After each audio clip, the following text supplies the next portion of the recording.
Oh look, Bills kicker Tyler Bass, who had the yips all year long and missed an extra point in this game, drills a 61-yard game-winning field goal to beat the Dolphins. I'm dead inside. Welcome back to the definitely not biased power rankings here on FinDup. I am a shell of a person.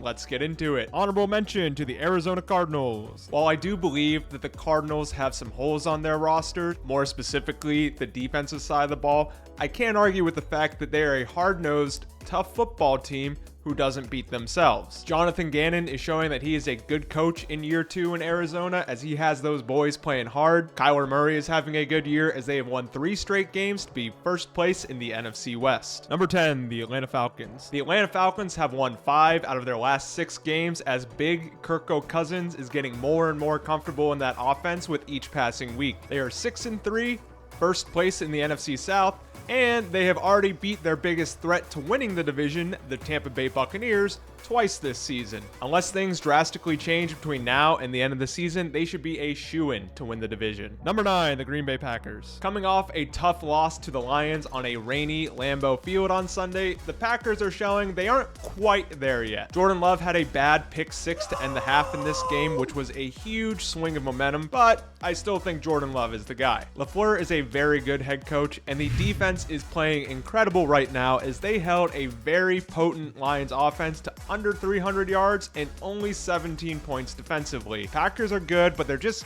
not yet.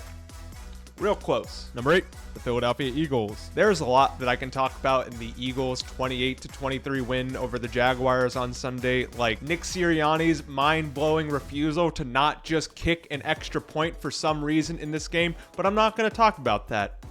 I'm going to use this time to talk about running back Saquon Barkley. My favorite college football team is Penn State, so I've been a big fan of Saquon for a long time, and seeing him year after year on bad New York Giants teams, it just really makes me happy to see him do big things for the Eagles this year. The talent and the work ethic for Saquon has always been there all throughout his career, and it's awesome to see him being surrounded by other good players so he can shine. He had 2 touchdowns and almost 200 yards in rushing and receiving against the Jaguars, and he also gave us one of the sickest highlights of all time with this backwards hurdle. Number 7, the Minnesota Vikings. After dropping 2 straight games, the Minnesota Vikings finally righted their Gluckstadt ship on Sunday Night Football in a 21-13 win over the Indianapolis Colts. Sam Darnold kind of had a rough first half, but overall, it was a pretty good game for him as he threw 3 touchdowns. And I don't know why, but apparently NFL officiating just absolutely hates this man. Not only did they not call the most blatant face mask penalty of all time in last week's game against the Rams, but he got straight up punched in the face by Colts defender Grover Stewart on this play, and this resulted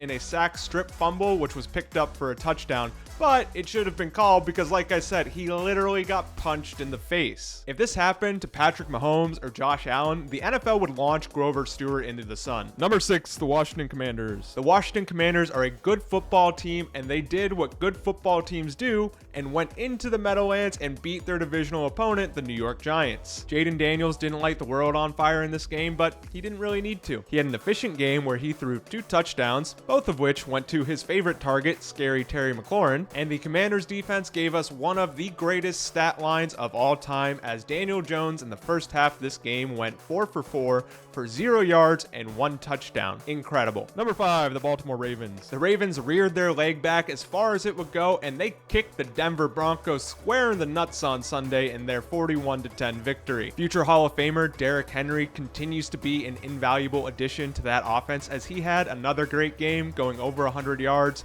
2 touchdowns, the first of which was the 100th of his career, so great for Derrick. Lamar Jackson had a perfect passer rating for the 4th time in his career as he had an incredibly efficient day where he needed only 19 pass attempts to throw 280 yards and 3 touchdowns. The Ravens did whatever they wanted to the Broncos defense on Sunday. Number 4, the Pittsburgh Steelers. The Steelers were on bye this week, so I got nothing other than I still think they're a very good football team and they are first place in the NFC North. Number 3, the Buffalo Bills. Okay, I'm gonna go on a rant here for a second, so just bear with me. I hate the Bills. I hate the Bills so much. And here's the thing.